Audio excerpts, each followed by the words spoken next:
झरने के किनारे तीन बहुओं का देसी ठंडी रसोई। तो दोस्तों, इस कहानी की शुरुआत कुछ इस तरह होती है। झरने के एक सुंदर सा ढाबा खुशहाली से भरा नज़ारा आता है। पूरा परिवार मिलकर काम कर रहा होता है।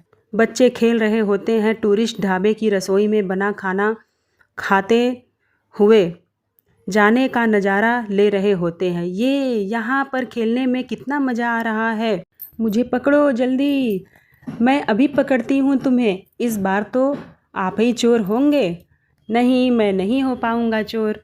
ये सब नज़ारा देख करके तीनों बहुएं बच्चों को इतना खुश देखकर कितना अच्छा लग रहा है। अब हमारी ज़िंदगी पहले की तरह नहीं रहेगी। अब अच्छे से बच्चे यहाँ पर के खेलेंगे। दुखों से नहीं बल्कि अब खुशियों से भरी हुई होगी। लगता है सही मायने में आज हमारी मेहनत रंग लाई है। झरने के किनारे का मौसम और ये सुंदर सा नज़ारा देखकर यहाँ बार बार आने का मन करता है। यहाँ का मौसम भी नहीं बल्कि झरने के किनारे की रसोई में बने खाने की खुशबू भी हमें अपनी तरफ खींचती है और उसकी वजह से भी हम यहाँ पर आते हैं। अच्छी बिक्री हुई है कि कोई भी ग्राहक खाली पेट नहीं लौट आए। हाँ, आज बिक्री भी बहुत अच्छी हुई है और पूरा दिन भी अच्छा गया है। ऑनलाइन पेमेंट से ज़्यादा तो लोगों ने कैश में पेमेंट की है। हाँ, बिल्कुल सही कह रहे हो बेटा। और ऊपर से इतने सारे टूरिस्ट आए थे, उन्हें देखकर तो बहुत मज़ा आ गया। जिन्हें इंडियन खाना पसंद नहीं, वो भी उंगलियां चाट कर खा रहे थे। मेहनत का फल हमेशा मीठा होता है मेरे बच्चों। आज तुम सबने सबसे पहले ये साबित कर दिखाया कि मेहनत अच्छा है। चारों तरफ खुशियों का माहौल होता है, लेकिन क्या यह खुशियाँ सालों पहले की हैं या अभी की हैं? यह खूबसूरत सा ढाबा क्या है? इन सबके पीछे की असली वजह क्या है? यह सिर्फ शौक है या फिर कोई और है, या फिर इन सब के पीछे कोई बड़ी मजबूरी? आइए जानने के लिए चलते हैं कहानी में 3 महीने पीछे। मम्मी, ये धुआं कितना ज़्यादा हो रहा है। मुझे तो अब यहाँ रहा ही नहीं जा रहा है। हाँ मम्मी, ये हमें बाहर जाना है। अब हम यहाँ नहीं रह सकते हैं। बच्चों, पहले खाना बन जाने दो, फिर बाहर बैठकर खाना भी खा लेना। फिर इस धुएं से भी राहत पा लेना। मम्मी, खाना बनने में तो बहुत देर लगेगी और फिर रोज़ रोज़ रोटी नमक खाकर हम बोर हो गए हैं। कभी तो अच्छा खाना बना दिया करो। बच्चों, आज यही खा लो, कल मैं कोशिश करूँगी कि तुम लोगों के लिए सब्जी बना देंगे। आप तो हमेशा यही कहती हैं, लेकिन हमारे लिए बनाते सिर्फ सूखी रोटी ही है और सूखे चावल ही। हाँ माँ, हम कब टेस्टी खाना पकवान खाएंगे? पापा से कहो ना, अच्छा खाना खिला। तभी बहुएं सोचने लगती हैं, हे भगवान, यह कैसा दिन आ गया। अब बच्चों के मुंह से भी दूसरों के पापा की तारीफ सुनने लगे हैं। टूटे फूटे घर की बिखरी रसोई में धुएं के बीच बैठे बच्चे अपनी आंखें मल रहे होते हैं। तभी घर के बाहर से कमला कुछ पड़ोसनों के साथ आवाज़ लगाती है, खाना बन रहा है या भट्टी जल रही है? इतना धुआं क्यों हो रहा है? नमक रोटी बनाने में इतना धुआं देखकर तो लगता है जैसे पूरे गांव का खाना बना रही हैं सब। हाँ, इन्हीं के घर में बन रहा है, लेकिन सच्चाई यह है कि इनके घर में सूखी नमक रोटी भी बड़ी मुश्किल से मिलती है। इसी गरीबी और ताने के बीच परिवार की ज़िंदगी आगे बढ़ती रहती है। अगले दिन सुबह नए उम्मीद के साथ सभी फिर अपने काम में जुट जाते हैं। नीरज, सौरभ और रमन काम पर जाने के लिए तैयार होते हैं। हम काम पर जा रहे हैं। कोशिश करेंगे कि आज खाली हाथ घर वापस ना लौटे। हाँ पापा, आज खाली हाथ मत आइएगा। हमारे लिए कुछ अच्छा खाना लेकर आइएगा, क्योंकि मम्मी तो रोज़ सूखी रोटी ही हमें खिलाती है और नमक के साथ। बच्चों, तुम्हारे पापा कोशिश कर रहे हैं और तुम लोगों के लिए कुछ अच्छा खाना लेकर ही आएंगे। बच्चों की उम्मीद पर मत बढ़ाएं। साफ साफ कह दीजिए कि हमारे पास पैसे नहीं हैं। इस तरह सुबह शाम उम्मीद की आस में बैठे बच्चों को ही नहीं देख सकती मैं, तो अब यह सब मुझसे नहीं देखा जाता। बच्चों को अपनी आंखों के सामने भूख से तड़पते हुए मैं और नहीं देख सकती। नैना, यह सब क्या कह रही हो? अगर हम ही हार मान लेंगे तो मम्मी पापा और बच्चों को कौन संभालेगा? हम हिम्मत नहीं हार सकते हैं। हाँ, ये बात बिल्कुल सही कह रही हो। कोशिश करने वालों की कभी हार नहीं होती। भगवान के घर देर है लेकिन अंधेर नहीं है बेटा। बात मानो, तुम लोग कभी भी हिम्मत मत हारना। पूरे परिवार की उम्मीद और जिम्मेदारी अपने कंधों पर लेकर काम ढूंढने के लिए निकल पड़ते हैं घर के बेटे। वही तीनों बहुएं रसोई में टपकती हुई टूटी छत से पानी टपकने लगता है। बच्चे घबरा कर एक दूसरे से चिपक जाते हैं। मम्मी मम्मी, छत टूट जाएगी क्या? ऐसा कुछ नहीं होगा बच्चों, तुम लोग घबराओ मत। लेकिन बड़ी माँ, मुझे डर लग रहा है। अगर ये छत टूट गई, हम गिर गए तो हम नहीं बचेंगे।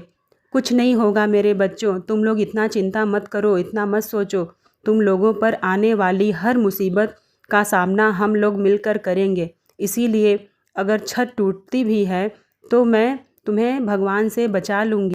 बहुएं अपने मन में सोचती हैं कि न जाने कब तक ऐसा चलेगा।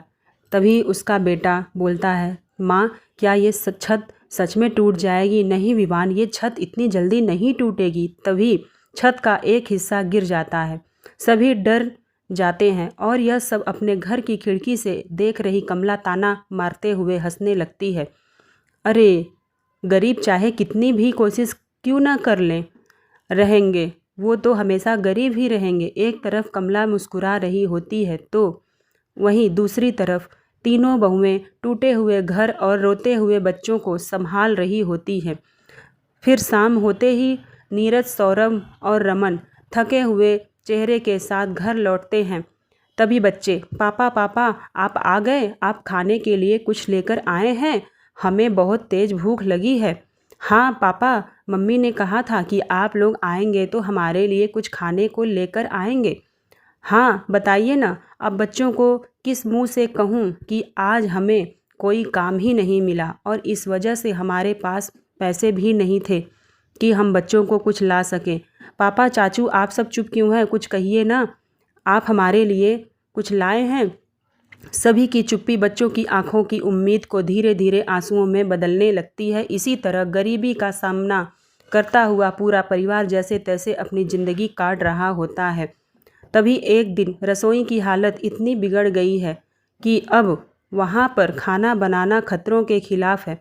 मम्मी जी, आप चिंता मत कीजिए, घर के पीछे जहाँ हम लोग लकड़ी रखते हैं वहीं थोड़ी जगह खाली है। हम वहाँ कुछ दिनों के लिए अपनी रसोई कर लेंगे। लेकिन आखिर कब तक मम्मी जी? कुछ दिनों तक वो तो आराम से हो जाएगा। रसोई वहीं पर ले जाते हैं, बाकी फिर दिनों के बाद देखेंगे क्या होगा।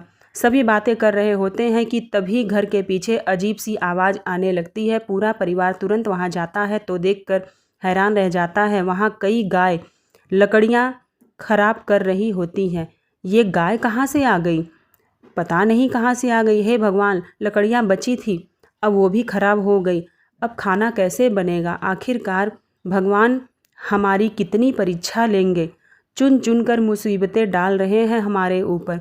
मम्मी जी, आप परेशान क्यों हो रही हैं? हम पास वाले जंगल से लकड़ियाँ तोड़कर लाएंगे। तभी उनकी सास बोल रही है, हम लकड़ियाँ तो बहु ले आएंगे, लेकिन सोचने वाली बात यह है कि यहाँ आस-पास तो कोई तबेला भी नहीं है। फिर गाय आ कहाँ से गई?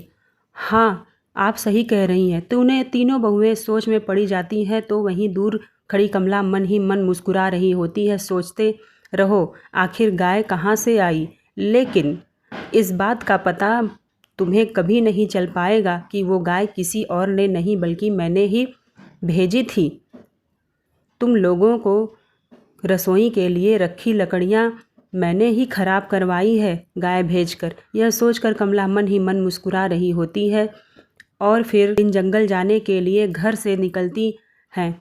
बच्चे भी पीछे चलने लगते हैं। तभी, बच्चों, तुम लोग हमारे पीछे क्यों आ रहे हो? तुम लोग घर जाओ और बैठकर अपना पढ़ाई करो। नहीं मम्मी, हम आपके साथ चलेंगे, हम भी जाएंगे। हाँ माँ, हमें भी अपने साथ ले चलो, हम भी आपके साथ घूमने जाएंगे। बच्चों, हम घूमने नहीं जा रहे हैं बल्कि खाना बनाने के लिए लकड़ियाँ लेने जा रहे हैं। तो मम्मी, हमें भी ले चलिए, हम भी आपकी मदद करेंगे। नहीं गुड़िया, तुम्हें पता है जंगल कितना दूर है? तुम लोग थक जाओगे। घर पर बैठकर हम बोर हो रहे हैं मम्मी, हमें भी ले चलिए ना। हमारे पास तो खेलने के लिए खिलौने भी नहीं हैं। मम्मी आप हमें अपने साथ लेकर चलिए ना। सारे बच्चे जिद करने लगते हैं।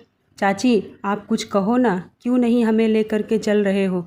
तीनों बच्चे जिद करने लगते हैं। बच्चों की जिद के आगे तीनों बहुओं को हार माननी पड़ती है और फिर तीनों बहुएं बच्चों को अपने साथ जंगल ले जाती हैं। कुछ देर के बाद सभी जंगल पहुंच जाते हैं। हम अक्सर जंगल आते हैं, लेकिन यह जगह तो शायद मैं पहली बार देख रही हूँ। तभी दूसरी जेठानी बोलती है, कहीं ऐसा तो नहीं कि हम रास्ता भटक चुके हैं? कहीं से पानी की आवाज़ आ रही है माँ। अरे ये तो बहुत ही सुरीली और अच्छी आवाज़ है। चलो ना हम चलकर देखते हैं, ये आवाज़ शायद उस तरफ से आ रही है। तीनों बच्चे तुरंत हाथ छुड़ाकर झरने की तरफ दौड़ जाते हैं। तीनों बहुएं भी उनके पीछे जाने लगती हैं। झरने के पास सुंदर वातावरण देखकर तीनों बहुएं मुस्कुरा उठती हैं। शायद यहाँ कितनी शांति है और इस वातावरण में कितना अपनापन है। ऊपर से यहाँ तो गर्मी भी नहीं लग रही है। ठंडी हवाओं के बीच कितना अच्छा मौसम है, सुकून लग रहा है। तभी तीनों बहुओं की नज़र झरने के किनारे बैठे एक बुजुर्ग पर पड़ती है, जो अपने पति के साथ खाना बना रही होती है। या कितनी शांति है। झरने से आने वाली ठंडी हवा से महसूस होता है कि ज़िंदगी कितनी सुकून भरी है। हाँ, क्या आप लोगों के पास घर नहीं है क्या? तीनों बहुएं उन बुजुर्ग से पूछती हैं। इसीलिए आप लोग यहाँ खाना बनाकर खाते हो? हमारे पास घर है बेटा, लेकिन उस घर में इस झरने जितना शांति नहीं है। यहाँ आने के बाद हमारी ज़िंदगी खुशियों और शांति से भर गई है। इस झरने के किनारे कितनी शांति है। यहाँ का सुंदर नज़ारा और इतना बढ़िया वातावरण पूरे शहर और गांव में भी कहीं नहीं मिलेगा। हाँ, आप बिल्कुल सही कह रही हैं। प्रभावती देवी और कृष्ण प्रसाद की बातें सुनकर तीनों बहुएं दूसरे का चेहरा देखने लगती हैं। तीनों बहुओं के मन में एक नया विचार जन्म लेता है। अगर यहाँ इतना ही सुकून है तो फिर हम क्यों ना अपनी रसोई को यहीं कर लेते हैं। घर की गर्मी में परेशान होने से अच्छा है कि तीनों बहुएं झरने के आसपास की पूरी जगह बड़ी ध्यान से देखती हैं और फिर लकड़ियाँ इकट्ठा करके बच्चों के साथ वापस घर लौट जाती हैं। फिर रात को जब पूरा परिवार एक साथ बैठकर खाना खा रहा होता है, तभी रिया हिम्मत जुटाकर अपनी बात कहती है। साथ बैठे सभी, मम्मी पापा मुझे सबसे कुछ बात करनी है। हम घर की इस टूटी रसोई में तंग आ चुके हैं। रिया मैं परेशानी समझ सकता हूँ, लेकिन हमारे पास इतने पैसे नहीं हैं। लेकिन जैसे ही पैसे होंगे वैसे ही हम ये रसोई ठीक करवा देंगे। तुम चिंता मत करो, घर की रसोई बनवाने की कोई ज़रूरत नहीं है आप लोगों को। तभी ससुर बोलते हैं, हमने फैसला किया है पापा जी कि आज से हम अपनी रसोई जंगल के किनारे झरने के पास खाली जगह है वहीं करेंगे। क्या कह रही हो बहू, झरने के किनारे तुम तीनों की रसोई कैसे होगी? हाँ माँ जी, वहाँ हमारे घर से भी बड़ी खाली जगह है, हम वहाँ आराम से रसोई कर सकते हैं। हाँ वही अच्छा रहेगा। ताज़ी हवाओं को महसूस करते हुए पूरे परिवार के लिए खाना बनाएंगे। तभी कमला अपनी सहेलियों के साथ आ जाती है और तीनों बहुओं की बातें सुनते ही कमला ज़ोर ज़ोर से हंसने लगती है। अरे क्या कहा बहू, तुम तीनों अब झरने के किनारे अपनी देसी रसोई बनाओगी? ख्याल पूरा पका रही हो। अच्छा है, लेकिन ये सिर्फ किताबों और कहानियों में सुनने में अच्छा लगता है बहू, समझी? असल ज़िंदगी में नहीं। जब हौसला और अपनों का साथ हो ना, तब किताबों की कहानियाँ भी हकीकत में बदल जा सकती हैं। मानना पड़ेगा सावित्री जी, आपकी बहुएं बड़ा अच्छा नाटक कर लेती हैं। पहले इतना गरीब परिवार है, वैसे भी झरने के किनारे रसोई बनाना आसान थोड़ी ना है। आसान नहीं है, लेकिन नामुमकिन भी तो नहीं है। फिर दिक्कत ही क्या है, हम वहाँ रसोई करेंगे और आगे बढ़ेंगे। कहीं तुम लोग यह तो नहीं सोच रही कि वहाँ रसोई करके लोगों को खाना बेचोगी, ढाबा चलाओगी और अमीर बन जाओगी? हाँ, आंटी जी, हमें हमारी मम्मी और चाची पर पूरा भरोसा है। वो लोग जो भी बनाएंगी वो ज़रूर बिकेगा। इतना खाना अच्छा बनाती हैं हमारी मम्मी, पेड़ पौधों को ग्राहक बनाने की ज़रूरत ही नहीं पड़ेगी। हाँ, वहाँ ग्राहक अपने आप आएंगे और देखना, एक दिन हमारी मम्मी और चाची आगे बढ़ेंगी, तब आप उन्हें देखकर जलेंगी। हमें पता है हमारी मम्मी जो करेंगी अच्छा करेंगी, आपको उन्हें नीचे दिखाने की ज़रूरत नहीं है। बच्चों की बातें सुनकर तीनों बहुएं मुस्कुराने लगती हैं। कमला अपनी सहेलियों के साथ मुंह बनाकर वहाँ से चली जाती है। और फिर, बहू, पहले ही गरीबी की वजह से लोग हमारा मजाक उड़ाते हैं, अब तुम उन्हें और मौका दे रही हो। बहू हो, जैसा अब तक चलता आया है वैसे ही चलने दो। इसी घर में तुम्हारी रसोई रहेगी। तभी बहुएं, पापा जी, हमने बहुत सह लिया है, लेकिन अब और नहीं। अब हम तीनों बहुएं खाना झरने के किनारे ही बनाएंगी, अपनी नई रसोई में ही बनाएंगी। खाना खत्म होने के बाद तीनों बहुएं पूरे परिवार को खाना खिलाती हैं। अगले दिन की तैयारी करके अपने अपने कमरे में चली जाती हैं। अगली सुबह सूरज निकलते ही नैना, सिया और रिया लकड़ियाँ, बर्तन और ज़रूरी सामान लेकर झरने के किनारे अपनी नई रसोई शुरू करने के लिए पहुंच जाती हैं। हमने घर वालों को तो कह दिया कि झरने के किनारे अपनी देसी रसोई बनाएंगे, लेकिन कैसे बनाएंगे? जब मैं कॉलेज में पढ़ती थी तब मैं अपने फ्रेंड्स के साथ जंगल में कैंपिंग पर गई थी। मुझे पता है जंगल की हर छोटी बड़ी चीज़ का इस्तेमाल किस तरह किया जा सकता है। फिर तो मुझे घर का ढांचा बनाना आता है। मेरे पिताजी गांव में घूम घूम कर लोगों के घर बनाया करते थे, उनसे मैंने बहुत कुछ सीखा है। अगर हम तीनों मिलकर मेहनत करें तो अपने सपनों की रसोई ज़रूर तैयार कर लेंगे। हाँ, तीनों बहुएं तुरंत काम में लग जाती हैं। नैना बेल के पेड़ों से पत्तियां इकट्ठा करती है और कुल्हाड़ी से लकड़ियां काटने लगती है। सिया और रिया पत्थर, ईंट और मिट्टी इकट्ठा करती हैं। दोनों मिट्टी को सीमेंट की तरह इस्तेमाल करके रसोई का मजबूत ढांचा तैयार करने लगती हैं। हे भगवान, इस धूप में तो गर्मी की वजह से हालत ख़राब हो जाएगी। दीदी, हम लोग तो फिर भी आसमान काम कर रहे हैं, मिट्टी को सीमेंट की तरह इस्तेमाल करके रसोई का ढांचा तैयार कर रहे हैं, लेकिन जेठानी जी तो कुल्हाड़ी से लकड़ियाँ काट रही हैं। आपको तो बहुत गर्मी लग रही होगी जेठानी जी। नहीं, मुझे बिल्कुल भी गर्मी नहीं लग रही है। शायद तुम लोग भूल रही हो, हम झरने के किनारे हैं। यहाँ ताज़ी हवा की वजह से सिर पर पसीना तो दूर की बात है, हाथों में छाले भी नहीं पड़ रहे हैं। मतलब हमारे लिए लिया गया यह फैसला बिल्कुल सही है। हाँ, गर्मी नहीं लग रही है तो फिर खाना बनाने में भी क्या गर्मी लगेगी? यह तो सिर्फ हमें रसोई को मजबूत बनाने के लिए रस्सियों की भी ज़रूरत पड़ेगी, लेकिन मजबूत रस्सी खरीदने में बहुत पैसे लगेंगे। एक काम करते हैं, हमारी पुरानी साड़ियों के फटे हुए हिस्सों की रस्सी की तरह इस्तेमाल कर सकते हैं। बहुत अच्छा आइडिया है। हम अपनी ही साड़ियों के टुकड़ों से इस रसोई को मजबूत बनाएंगे। तीनों बहुएं लगातार मेहनत करती रहती हैं। कुछ ही देर में मिट्टी सीमेंट की तरह तैयार हो जाती है। रिया मिट्टी से रसोई का ढांचा बनाती है, सिया दीवारों को मजबूत करती है और नैना ऊपर चढ़कर लकड़ियों से छत तैयार करने लगती है।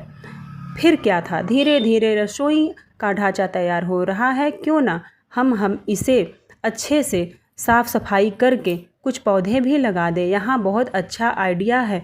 हाँ, इसलिए पानी की भी ज़रूरत नहीं पड़ेगी, क्योंकि झरना के किनारे हरियाली है और यहाँ पानी देने में आसानी रहेगी। हम बाज़ार जाकर कुछ पौधे खरीद कर लाएंगे, आसपास लगा दूंगी। फिर अगले दिन तीनों बहुएं पौधे लाकर रसोई के चारों तरफ और सामने लगाने लगती हैं। मुझे पता है अभी तुम छोटे हो, लेकिन तुम मेरे लिए पौधे नहीं बल्कि उम्मीद हो, अपनेपन का एक एहसास हो। इस वक्त जानती हूँ कि पूरा परिवार हमारे खिलाफ है, लेकिन जल्द ही वो दिन आएगा जब हमारा पूरा परिवार हमारे साथ होंगे। देवरानी जी, अगर इस वक्त कोई हमारे साथ नहीं है तो क्या हुआ, लेकिन मुझे पूरा विश्वास है कि एक दिन हमारा पूरा परिवार हमारे साथ होगा। हाँ सिया, तुम सही कह रही हो। नैना की बात सुन दोनों बहुएं हिम्मत पाकर वापस काम पर शुरू हो जाती हैं। तीनों बहुओं की एकता, मेहनत और उम्मीद की वजह से लगातार 2 दिनों में रसोई की ढांचा तैयार हो जाती है।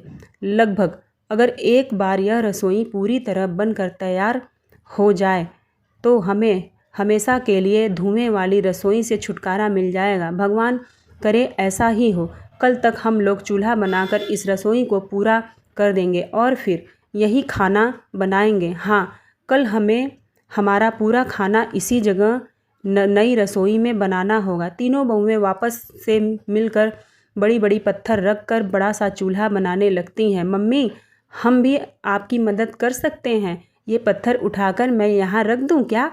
हाँ, क्यों नहीं, हमारे घर का छोटा मिस्त्री तो तू ही है। बहुएं बोलने लगती हैं और सब आपस में हंसने लगती हैं। कमला यह सब देख रही होती है और मन ही मन सोचती है और जलने लगती है।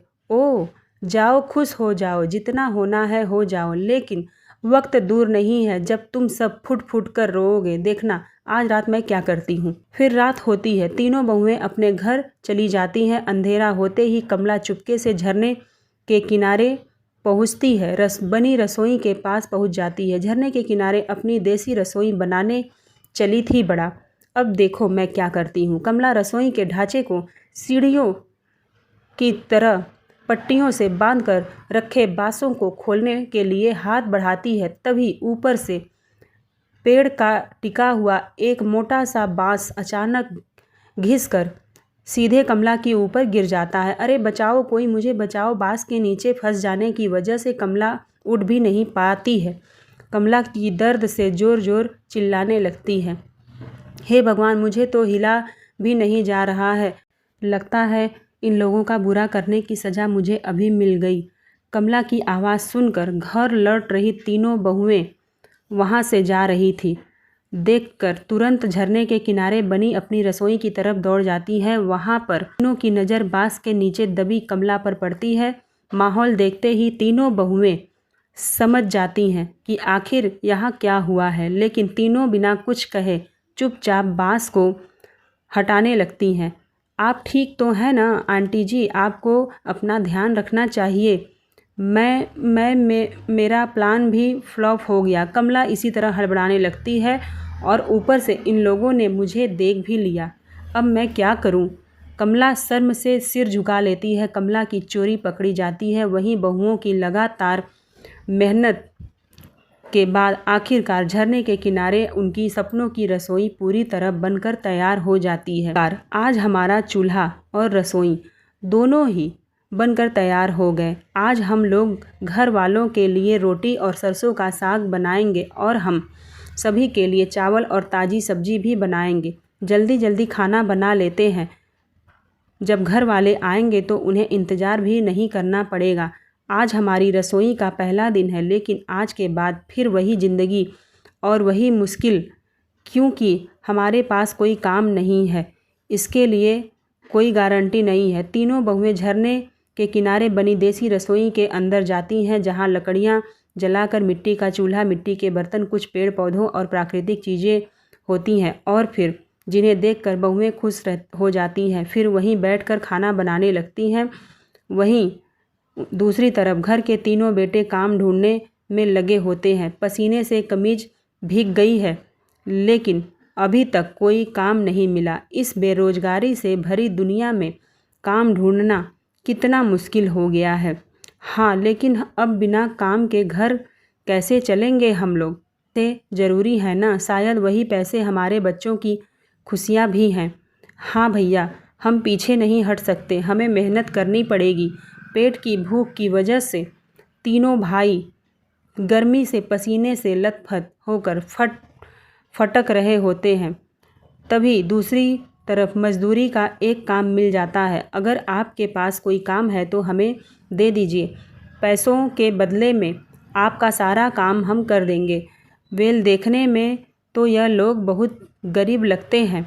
इन्हें ही काम कह देता हूँ। पूरी ज़िंदगी इन पर एहसान जताकर इनसे काम करवाऊँगा। यही सोचकर मनीष मोहत्रा तीनों को काम पर रख लेता है। नीरज ईंट उठाने लगता है, सौरभ सीमेंट घोरने लगता है और रमन प्लास्टर करने लगता है। शाम तक तीनों पूरी मेहनत से काम खत्म कर देते हैं। मालिक, काम खत्म हो गया, अब हमें पैसे दे दीजिए हमारी मजदूरी के लिए। आज हमने आपका पूरा काम खत्म कर दिया, हमें तो पैसे मिलने चाहिए। दोबारा पैसा मांगोगे तो कल काम से भी निकाल दूंगा। अब यहाँ से निकल जाओ। तीनों भाई उदास होकर घर लौट जाते हैं। थोड़ी देर के बाद पूरा परिवार झरने के किनारे बैठा होता है और तीनों बहुओं को की देसी रसोई में खाना बनाती हैं। बहू, तुम्हारी वजह से पूरे परिवार को झरने के किनारे बैठकर खाना खाना पड़ रहा है। मम्मी जी, एक बार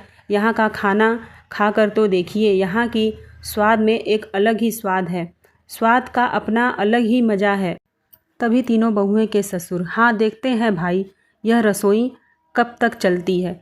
परिवार के सभी लोग बहुओं से अभी तक नाराज़ थे, रूठे हुए थे, लेकिन मजबूरी से सभी उनकी रसोई में बैठकर खाना शुरू करते हैं। पहला निवाला खाते ही सावित्री चुप हो जाती है। और वह खाना तो सच में बहुत ज़्यादा टेस्टी घर में बने खाने के स्वाद और यहाँ के बने खाने के स्वाद में तो ज़मीन आसमान का फ़र्क है। खाना तो अच्छा है, लेकिन क्या सच में झरने के किनारे रसोई बनाना सही फैसला है? मम्मी, ये खाना बहुत टेस्टी लग रहा है। सच में आपने तो बिल्कुल मस्त खाना बनाया है, हमारी विश पूरी कर दी। हाँ मम्मी, खाना बहुत टेस्टी है और ख़ासकर गर्मा गर्म रोटी तो बहुत मज़ेदार है। मैंने पहले ही कहा था, मैं तो कहता हूँ कि मम्मी चाची, आप लोग अपनी रसोई हमेशा के लिए इसी झरने के किनारे बना लीजिए। यहाँ खेलने में भी मज़ा आएगा और आपका टेस्टी खाना खाने में भी। बच्चों की बातें सुनकर तीनों बहुएं मुस्कुराने लगती हैं। फिर इसी तरह दिन बीतते हैं। अब झरने के किनारे बहुओं का रसोई खुशबू के साथ बच्चों के खेल भी गुजरने लगते हैं। ऐसे ही, अरे वाह, झरने के किनारे खेलने में कितना मज़ा आ रहा है। सच में हमेशा की तरह यहाँ तो किसी को नहीं पकड़ पा रहे हैं हम। इतनी बड़ी जगह है कि सब आराम से खेल सकते हैं और अगर थक जाओ तो वापस घर जाने की भी ज़रूरत नहीं है। यहीं झरने का पानी भी पी लो। तीनों बच्चे हंसते भागते पूरे झरने के किनारे खेल रहे होते हैं और फिर वह थक खा कर बैठ जाते हैं। तभी नैना, सिया और रिया बच्चों के पास पहुंचती हैं। क्या हुआ बच्चों, तुम लोग को चोट लग गई क्या? तुम लोग इतने चुप क्यों बैठे हो? हमारे पैरों में जान नहीं रह गई मम्मी। अच्छा, घर पर तो तुम लोगों के पास खेलने की जगह ही नहीं होती थी। वहाँ तो तुम लोग इतनी सी जगह में भी खेलते थे, तब तो कभी नहीं थकते थे। चाची, यहाँ तो इतनी बड़ी जगह है ना कि यहाँ किसी को कोई पकड़ भी नहीं पा रहा है। खेलने में बहुत मज़ा आ रहा है और झरने का ठंडा ठंडा पानी भी पीकर तो सारी थकान ही दूर हो जा रही है। वैसे अगर तुम लोग चाहो तो झरने का पानी पी सकते हो और इसे नहा भी सकते हो। ये सुनते हैं कि बच्चों को में दोबारा एनर्जी आ जाती है और बच्चे पानी में नहाने के लिए खुशी खुशी चले जाते हैं। बच्चों को इस तरह खेलते देखकर कितना अच्छा लग रहा है और झरने की नई हवा में हम तीनों बहुओं की देसी रसोई को देखकर भी कितना सुकून है। हम लोग अपनी रसोई को थोड़ा और अच्छा बनाएं। तीनों बहुएं मिलकर झरने का पानी पौधों में डालती हैं, चूल्हे और मजबूती से बनाती हैं और अब हमेशा झरने के किनारे रसोई में ही घर का खाना बनाने लगती हैं। वहीं एक दिन मंदिर में क्या हुआ पंडित जी? अरे, मंदिर के भंडारे में इतनी देर क्यों हो रही है? मंदिर का भंडारा कब का शुरू हो जाना चाहिए था, लेकिन जो लोग खाना बनाने आने वाले थे वो अभी तक नहीं आए हैं। वो रास्ते में कहीं फंस गए हैं और यहाँ तक पहुँच ही नहीं पाए हैं। तभी अगर आपको कोई ऐतराज़ ना हो तो यह भंडारा हमारी तीनों बहुएं आगे बढ़ा सकती हैं पंडित जी। मुझे पूरा भरोसा है कि तीनों पूरे गांव का खाना बना लेंगी। यह सुनते ही पूरे गांव वाले पंडित जी, सावित्री और रामलाल के साथ झरने के किनारे बनी तीनों बहुओं की देसी रसोई के बाहर पहुंच जाती हैं। और फिर, बेटी, हमें आपसे एक ज़रूरी बात करनी थी। क्या बात है पंडित जी, बताइए। देखिए, हमने जिस भंडारे में खाना बनाने के लिए बुलाया था वो अभी तक नहीं आ पाया। क्या आप तीनों बहुएं मिलकर इस भंडारे की जिम्मेदारी संभाल सकती हैं? हाँ ठीक है, आप बेफिक्र हो जाइए, हम सब संभाल लेंगे। पूरे गांव का भंडारा संभालने के लिए वादा करके तीनों बहुएं तुरंत अपनी देसी रसोई में पहुंच जाती हैं। मंदिर से आया राशन बड़े बड़े बर्तनों में रखा जाता है। नैना सब्जी बनाने लगती है, सिया आटा गूंथने लगती है और रिया गर्मा गर्म पूड़ियाँ सेकने लगती है। मंदिर के भंडारे में कोई भी गड़बड़ी नहीं होनी चाहिए, इस बात पर पूरा ध्यान हम रखेंगे। जी जेठानी जी, बच्चों जब तक हम खाना बना रहे हैं तब तक तुम लोग बाहर बैठे दूसरे गांव के लोगों को प्लेट दे दो, और गुड़िया जो भी बुजुर्ग आए उन्हें अच्छे से बैठाना। जी मम्मी जी। हाँ चाची, हम अभी करते हैं। सभी बच्चे आरव और विवान सभी लोगों को प्लेट बांटने लगते हैं। गुड़िया सभी मेहमानों का स्वागत करती है और तीनों बच्चे मिलकर और तीनों बेटे रमन सौरभ सभी मिलकर सभी को पानी और खाना देने लगते हैं। खाने की खुशबू से ही लग रहा है कि दूसरे गांव वालों को हमारा खाना बहुत ही अच्छा लगा होगा। हे भगवान, यह भंडारा अच्छी तरह से पूरा हो जाए। पंडित जी बोलने लगते हैं। हाँ सावित्री जी, अगर भगवान का यह भंडारा अच्छी तरह से पूरा हो गया ना, तो मैं हमेशा आपकी बहुओं का आभारी रहूँगा। मुझे मेरी बहुओं पर पूरा विश्वास है, वो यह भंडारा आसानी से संभाल लेंगी। थोड़ी देर के बाद दूसरे गांव के लोग आते हैं और भंडारा शुरू हो जाता है। तीनों बहुओं के हाथों का खाना सभी को खिलाया जाता है और सभी लोग, इस गांव में तो बहुत अच्छा खाना मिलता है, हम तो यहाँ दोबारा ज़रूर आएंगे। हाँ, झरने के सामने बैठकर ताज़ी देसी रसोई का खाना खाने का मज़ा ही कुछ और है। हम लोग अब यहाँ ज़रूर आएंगे। भंडारे में बैठा हर एक सदस्य तीनों बहुओं के हाथों के खाने की खूब तारीफ़ करता है और उनकी देसी रसोई की दिल खोल कर तारीफ़ करता है। कुछ देर के बाद भंडारा समाप्त हो जाता है और सभी लोग वहाँ से चले जाते हैं। बेटी, आज तुम लोगों की वजह से हमारे गांव में ये जो भंडारा हुआ है, हमारी इज्जत बचा ली तुम तीनों ने। भगवान तुम लोगों को हमेशा खुश रखे। तभी वहीं पे कमला बोलती है, तीनों बहुएं मुझे माफ़ कर दो। तुम लोगों की खुशियों पर हमने पानी फेरने चली थी। मैं बहुत कोशिश की थी। आज तुम लोगों ने साबित कर दिया कि तुम लोग मेहनत, एकता, लगन और प्यार से इंसान किसी का भी दिल जीत सकता है। मुझे माफ़ कर दो बहुओं। तभी आपको इस तरह हाथ जोड़कर माफ़ी मांगने की कोई ज़रूरत नहीं है आंटी जी। बड़े हमेशा आशीर्वाद देते अच्छे लगते हैं। वैसे हमारे ख्याल से अगर तुम लोग तीनों यहीं पर ढाबा खोल लो तो बहुत अच्छा चलेगा। हाँ भाभी, आप सब मिलकर यहीं पर एक ढाबा खोल लीजिए। हम भी आपका पूरा साथ देंगे और जहाँ ज़रूरत होगी हाथ भी बटाएंगे। अगर आप सब हमारे साथ हैं और पूरा परिवार भी हाथ बटाने को तैयार है तो हम ज़रूर ढाबा खोलेंगे और अपने घर की गरीबी भी दूर करेंगे। तीनों बहुएं अपनी छोटी सी रसोई को ढाबे में बदलने की शुरुआत करती हैं। रसोई के लगाए जाते हैं 3-4 बड़े चूल्हे, बड़े बर्तन, भगोने, मेज़, कुर्सी, टेबल और बैठने के लिए कुर्सियां भी इंतजाम किया जाता है। कुछ ही दिनों में नदी के किनारे एक सुंदर सा देसी ढाबा बनकर तैयार हो जाता है। भाभी, भंडारे में आपने जो खाना खिलाया था, बाजरे की रोटी और सरसों का साग खिलाया था, वही मुझे भी दीजिएगा। हाँ, मेरे लिए भी वही बाजरे की रोटी और सरसों का साग दीजिएगा, बहुत ही टेस्टी लग रहा था। तभी दूसरा आदमी बोलता है, मुझे 1 प्लेट स्वादिष्ट खिचड़ी दे दीजिएगा जो आपने भंडारे में बनाई थी। भी आज के स्पेशल पकवान है, बाजरे की मक्खन रोटी, देसी सरसों का साग और भंडारा स्पेशल मसालेदार खिचड़ी। इतना कहकर तीनों बहुएं खाना बनाती हैं, बच्चे खाना सर्व करते हैं और सभी पति पैसों की जिम्मेदारी संभालते हैं और धीरे धीरे घर की आर्थिक स्थिति सही होने लगती है। माँ, मेरा पेट भर गया है, अब मैं और खाना नहीं खाऊंगा। आरव, खाना छोड़ते नहीं बेटा, चलो पूरा खाना ख़त्म कर दो। यह वक्त अभी कितना बलवान भी होता है, तीनों बहुएं बोलती हैं। एक वक्त था जब सबको भूखे पेट गर्मी में सोना पड़ता था। हाँ, और एक आज का दिन है जहाँ हम सबके पास भरपूर खाना है। मुझे भी याद है वो दिन जब हम मम्मी, अब हम खाना नहीं खाएंगे, हम 3 दिन से भूखे हैं मम्मी, बहुत तेज़ से भूख लगी है, हमने कल से कुछ भी नहीं खाया है मम्मी। सारे बच्चे बैठकर रो रहे होते हैं, मम्मी हम भूख के मारे मर जाएंगे, हमें बहुत ज़्यादा भूख लगी है, हमें कुछ खाने को दो ना।